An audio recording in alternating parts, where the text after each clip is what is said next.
La brume s'élevait doucement entre les arbres centenaires de la forêt de Fontainebleau, créant un voile mystérieux autour des silhouettes majestueuses des chênes et des hêtres. C'était une soirée d'automne particulièrement froide, où le silence n'était perturbé que par le bruissement des feuilles dorées dansant dans le vent.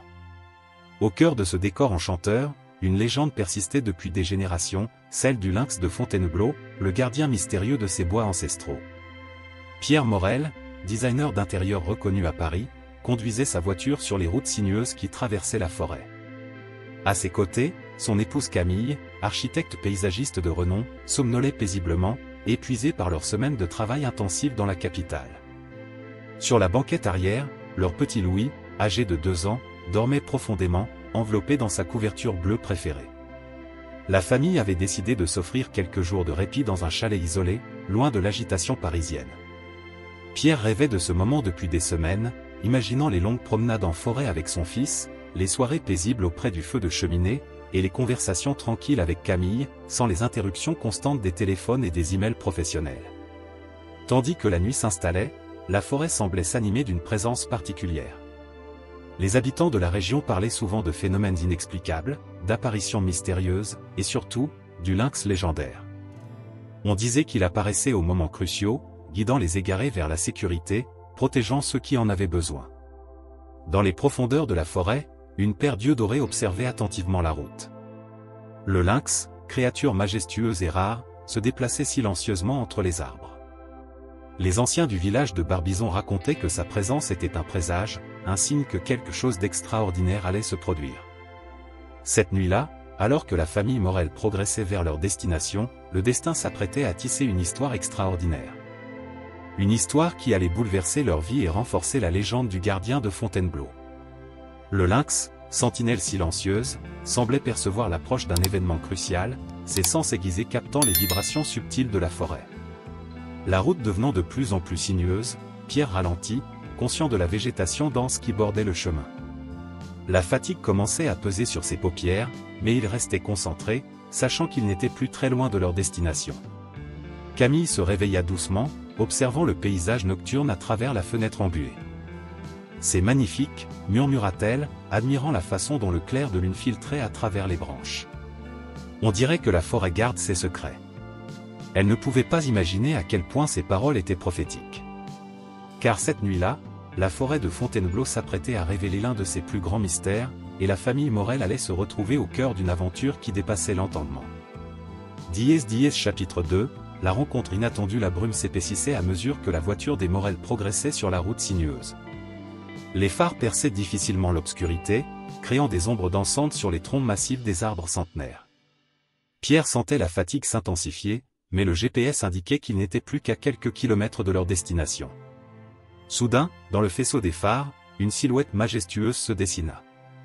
Un cerf majestueux se tenait au milieu de la route, ses bois imposants se découpant dans la lumière. Pierre, surpris, tourna instinctivement le volant pour l'éviter. Les pneus glissèrent sur la chaussée humide, et la voiture quitta la route, s'immobilisant contre un arbre dans un bruit sourd. Le silence qui suivit fut assourdissant. Seuls les pleurs légers de Louis brisaient la quiétude de la nuit. Camille, légèrement sonnée, se tourna immédiatement vers l'arrière pour vérifier l'état de son fils. Pierre, encore sous le choc, tentait de reprendre ses esprits. C'est alors qu'une présence mystérieuse émergea des ombres de la forêt. Le lynx légendaire de Fontainebleau s'approchait silencieusement du véhicule. Ses yeux dorés brillaient d'une intelligence presque surnaturelle. Avec une grâce féline, il s'approcha de la portière arrière, où Louis, miraculeusement indemne, continuait de pleurer doucement. Dans un geste d'une délicatesse surprenante, le lynx parvint à ouvrir la portière. Les histoires sur son intelligence extraordinaire prenaient soudain tout leur sens. Avec une douceur inattendue, il saisit délicatement la couverture bleue de Louis entre ses crocs et, doucement, encouragea l'enfant à le suivre. Louis, comme hypnotisé par la présence de l'animal, cessa immédiatement de pleurer. Ses grands yeux curieux fixaient le lynx avec une fascination pure, dénuée de toute peur. Une connexion inexplicable semblait s'être établie entre l'enfant et le gardien de la forêt. Pendant ce temps, à Barbizon, l'absence de nouvelles de la famille Morel commençait à inquiéter leurs proches. Jacques Renard, le garde forestier expérimenté, fut alerté de la situation. connaissant les dangers de la forêt par temps de brume, il décida d'organiser immédiatement une équipe de recherche. Le lynx veille sur la forêt, murmuraient les anciens du village lorsque Jacques rassembla les volontaires. S'ils trouvent la famille en premier, ils seront protégés. Ces paroles résonnaient comme une prophétie dans la nuit. Car effectivement, au cœur de la forêt mystérieuse, le lynx guidait maintenant Louis vers un abri sûr. L'animal semblait connaître chaque sentier, chaque passage secret entre les arbres. Il conduisait l'enfant vers une grotte cachée, un refuge ancestral connu uniquement des gardiens de la forêt. La connexion entre Louis et le lynx défiait toute logique.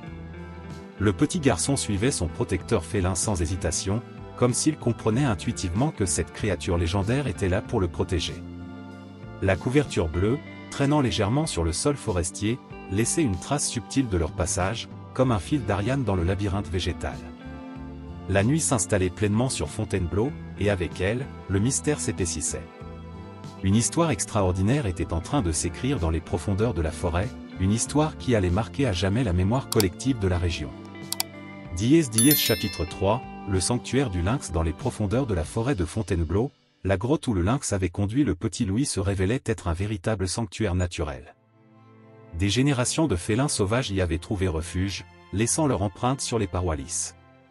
La température y était étonnamment douce, protégeant du froid mordant de l'extérieur. Louis, toujours enveloppé dans sa couverture bleue, s'était instantanément senti en sécurité dans cet espace mystérieux. Le lynx, avec une patience remarquable, s'était allongé près de lui, créant une barrière protectrice entre l'enfant et l'entrée de la grotte. Ses yeux dorés scrutaient l'obscurité, attentifs au moindre bruit suspect. Dans le village de Barbizon, l'équipe de recherche s'organisait avec une efficacité remarquable. Jacques Renard, fort de ses années d'expérience, avait divisé les volontaires en plusieurs groupes. Il connaissait les légendes du lynx protecteur, et quelque chose dans son instinct lui disait que ces histoires n'étaient pas de simples contes populaires. La forêt nous parlera, expliquait-il aux équipes de recherche. Il faut savoir écouter ces signes. Pendant ce temps, dans la grotte, un phénomène extraordinaire se produisait. Louis, malgré son jeune âge, semblait communiquer avec le lynx d'une manière que seule l'innocence enfantine pouvait permettre. Il tendait sa petite main vers la fourrure tachetée de l'animal, qui se laissait toucher avec une docilité surprenante. Les heures passaient, et la connexion entre l'enfant et son gardien félin se renforçait. Le lynx quittait occasionnellement la grotte pour patrouiller les environs, mais revenait toujours rapidement auprès de Louis. À chaque retour, il apportait des baies sauvages comestibles qu'il déposait délicatement devant l'enfant, comme le ferait une mère avec son petit. Dans les villages environnants, les habitants se rassemblaient dans les cafés et les maisons, partageant leurs souvenirs des apparitions mystérieuses du lynx. Certains racontaient comment l'animal les avait guidés hors de la forêt lors de randonnées où ils s'étaient égarés. D'autres évoquaient des moments où le félin était apparu comme par magie pour protéger des enfants imprudents qui s'aventuraient trop loin dans les bois. La nuit avançait, et la température continuait de baisser à l'extérieur. Dans la grotte, cependant, Louis restait au chaud, protégé par la présence bienveillante du lynx. L'animal semblait comprendre parfaitement les besoins du petit garçon, ajustant sa position pour lui offrir plus de chaleur quand il frissonnait, s'écartant légèrement quand il avait besoin d'espace. Jacques et son équipe progressaient méthodiquement dans la forêt, suivant des traces que seul un œil exercé pouvait repérer. Des morceaux de tissu bleu accrochés aux branches, des empreintes de pas félines inhabituellement profondes dans la terre humide, tous ces indices racontaient une histoire extraordinaire qui se déroulait dans les profondeurs de Fontainebleau. La forêt elle-même semblait participer à cette histoire mystérieuse. Les branches des arbres se balançaient doucement, créant une mélodie apaisante qui berçait Louis. Le lynx, sentinelle infatigable, continuait sa garde, ses oreilles pointues captant le moindre son, ses yeux perçants scrutant l'obscurité avec une vigilance sans faille. Dies chapitre 4, la quête de l'eau globe commençait à poindre sur la forêt de Fontainebleau, teintant le ciel d'une lueur rosée qui filtrait doucement à travers la canopée.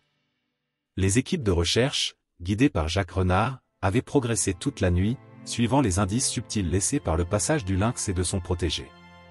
Dans la grotte, Louis s'était endormi paisiblement contre la fourrure chaude du félin. Le lynx, toujours vigilant, avait maintenu sa position protectrice, ses oreilles pivotant régulièrement pour capter les sons de la forêt qui s'éveillait. L'animal semblait percevoir l'approche des secours, mais restait calme, comme s'il savait que le moment de la réunion approchait. Les habitants de Barbizon s'étaient mobilisés d'une façon extraordinaire. Les anciennes rivalités entre voisins s'étaient effacées, remplacées par une solidarité touchante. Les boulangers préparaient du café et des croissants pour les équipes de recherche, tandis que les fermiers proposaient leurs véhicules tout-terrain pour faciliter l'exploration des zones les plus reculées.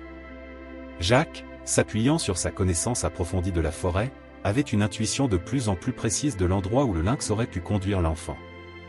Les légendes parlaient d'une grotte ancestrale, un lieu sacré où le gardien de Fontainebleau trouvait refuge depuis des générations. Les grottes du secteur nord, expliqua-t-il à son équipe, pointant du doigt une zone sur sa carte. C'est là que les traces nous mènent. Le lynx connaît ses refuges mieux que quiconque. Pendant ce temps, dans le village, une agitation particulière régnait autour de la mairie. Les anciens s'étaient rassemblés spontanément, partageant leurs connaissances des légendes locales. Une vieille dame, Madame Dubois, racontait comment son grand-père avait été guidé par le lynx lors d'une tempête de neige particulièrement violente. Le lynx n'est pas un simple animal, affirmait-elle avec conviction. C'est l'âme même de Fontainebleau qui prend forme pour protéger ceux qui en ont besoin. Dans la grotte, Louis commençait à s'éveiller doucement. Le lynx, sentant le changement dans la respiration de l'enfant, se redressa légèrement. Un rayon de soleil matinal pénétrait dans leur refuge, créant des motifs lumineux sur les parois rocheuses. Le petit garçon, loin d'être effrayé par son environnement inhabituel, semblait fasciné par ce spectacle naturel. Le félin, avec une délicatesse surprenante, se leva et s'approcha de l'entrée de la grotte. Ses oreilles se dressèrent, captant des sons encore imperceptibles pour des oreilles humaines. Il savait que le moment approchait où il devrait confier son protégé au secours qui approchait. L'air frais du matin transportait les voix lointaines des équipes de recherche. Jacques et ses compagnons progressaient méthodiquement, suivant les traces de plus en plus fraîches. La forêt elle-même semblait les guider, les branches s'écartant comme pour leur indiquer le chemin à suivre. Chapitre 5, les retrouvailles. Les premiers rayons du soleil illuminaient la forêt lorsque Jacques Renard et son équipe aperçurent enfin l'entrée de la grotte. Les empreintes du lynx étaient désormais parfaitement visibles dans la terre humide, menant directement à cette ouverture mystérieuse dans la roche. L'équipe de secours s'arrêta à une distance respectueuse, consciente de l'importance de ne pas effrayer le gardien de la forêt. Jacques fit signe à ses compagnons de rester en retrait tandis qu'il s'avançait lentement, ses années d'expérience lui ayant appris à approcher les animaux sauvages avec patience et respect. À l'intérieur de la grotte, le lynx se tenait majestueusement devant Louis, comme un gardien céleste veillant sur son protégé. L'animal tourna la tête vers l'entrée, ses yeux dorés rencontrant ceux de Jacques. Dans ce regard, le garde forestier perçut une intelligence profonde, presque surnaturelle. « C'est extraordinaire », murmura l'un des secouristes, observant la scène avec émerveillement. Le lynx, dans un geste d'une grâce infinie, s'écarta doucement, laissant le passage libre vers Louis. L'enfant, toujours enveloppé dans sa couverture bleue, regardait les nouveaux venus avec curiosité, sans la moindre trace de peur. Il tendit même sa petite main vers Jacques, comme pour l'inviter à approcher. Les nouvelles se répandirent rapidement dans la région. Les habitants de Barbizon, qui avaient passé la nuit à prier pour le petit Louis, laissèrent éclater leur joie. Les cloches de l'église sonnèrent spontanément, célébrant ce miracle moderne où la nature elle-même avait protégé un enfant innocent. Dans la grotte, pendant que les secouristes s'occupaient de Louis, le lynx observait la scène avec une dignité remarquable. Il ne montrait aucun signe d'agressivité, comme s'il comprenait parfaitement que sa mission touchait à sa fin. L'animal restait cependant proche, veillant jusqu'au dernier moment sur son protégé. Le retour au village fut triomphal. Les habitants s'étaient massés sur la place principale, attendant avec impatience l'arrivée de Louis et de ses sauveteurs. Des larmes de joie coulaient sur les visages, et les embrassades se multipliaient. Cette histoire extraordinaire unissait la communauté d'une façon unique. Madame Dubois, la doyenne du village, s'approcha de Louis avec un sourire bienveillant. « Tu as été protégé par le gardien de Fontainebleau », lui dit-elle doucement. « Tu fais maintenant partie de notre histoire. » Dans les jours qui suivirent, les journalistes affluèrent de toute la France pour couvrir cette histoire extraordinaire. Certains restaient sceptiques, cherchant des explications rationnelles, mais la plupart furent touchés par la magie de cet événement qui défiait toute logique.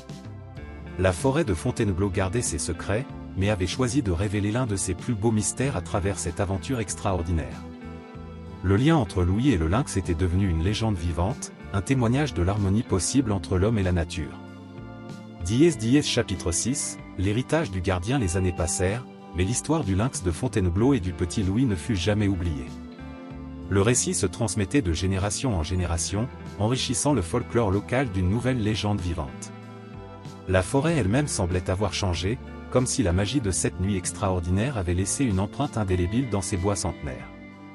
Louis, désormais adolescent, développa une connexion unique avec la nature. Il passait des heures à explorer les sentiers de Fontainebleau, devenant lui-même un gardien passionné de cet environnement qu'il avait autrefois protégé. Ses yeux brillaient d'une lueur particulière lorsqu'il parlait de cette nuit miraculeuse et de son protecteur félin. La grotte où le lynx l'avait abrité devint un lieu de pèlerinage discret. Les habitants de la région y laissaient parfois des offrandes, des fruits, des fleurs sauvages, des messages de gratitude.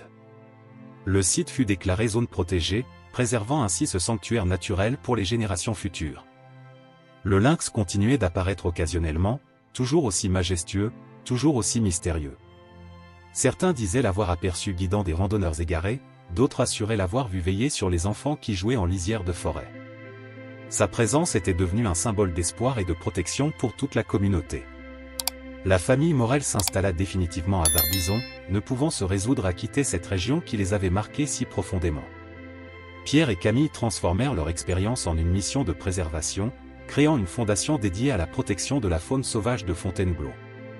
Jacques Renard, avant sa retraite, forma une nouvelle génération de gardes forestiers, leur transmettant non seulement ses connaissances techniques, mais aussi sa compréhension profonde de la relation sacrée entre l'homme et la nature. Il rappelait souvent que la forêt n'était pas simplement un ensemble d'arbres, mais une entité vivante avec ses propres gardiens et ses propres mystères. Les scientifiques tentèrent d'expliquer le comportement extraordinaire du lynx cette nuit-là, proposant diverses théories sur l'intelligence féline et les comportements altruistes dans le règne animal. Mais pour les habitants de Barbizon, aucune explication rationnelle ne pouvait capturer la véritable essence de ce miracle. La légende du lynx de Fontainebleau devint un symbole d'espoir, rappelant à tous que la magie existe encore dans notre monde moderne, que la nature recèle des mystères que la science ne peut pleinement expliquer, et que la protection peut venir des sources les plus inattendues. Chaque année, lors de l'anniversaire de cette nuit extraordinaire, les habitants de Barbizon se réunissaient pour une célébration silencieuse dans la forêt. Les lanternes illuminaient doucement les sentiers, et l'on pouvait parfois apercevoir, dans l'ombre des arbres, une silhouette féline observant paisiblement la scène, gardien éternel de Fontainebleau et de ses secrets. Fin de l'histoire, chers auditeurs, nous espérons que cette histoire extraordinaire du gardien de Fontainebleau vous a touché. Pour continuer à explorer les mystères et les légendes de nos forêts, nous avons préparé une collection spéciale d'histoires tout aussi captivantes. Retrouvez-les en cliquant sur le lien à votre gauche. Si cette histoire vous a ému, n'oubliez pas de vous abonner à notre chaîne et de laisser un « j'aime » à cette vidéo. Chaque jour, nous partageons des récits uniques qui explorent la magie qui nous entoure. Ne manquez pas nos prochaines publications. Nous attendons vos commentaires avec impatience.